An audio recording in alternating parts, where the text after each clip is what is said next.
مادر مرده هستم و میخوایم اینجا حرفای دل خود بدون اعلامیه بگویم.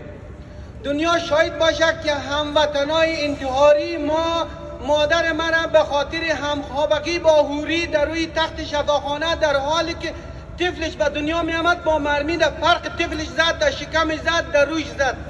دنیا بداند که امروز دختر تاجک، دختر هزاره، دختر ازبک به خاطر اعاده حیثیتش، به خاطر که قانون شریعت داعشی سرش پیاده شود، به خاطر یک تار مویش میبره او را در زندان تجاوز میکنه میکشه. و امروز زیر نام هزاره استوب هزاره جنوساید ما صدای زن افغان هستیم. یعنی بیرق تاجک است، اونو بیرق هزاره است، ما یک مردم هستیم، یک تن هستیم. مادرش مادرم است، ناموسش ناموسم است. دیروز به بچه مسعود خندیدین، امروز سر خودتان آمد. این شطور در دان دروازه تک تک تان میخوابه. استاپ هزاره جنوساید! استاپ هزاره جنوساید! Stop Hazara genocide! Stop Hazara genocide!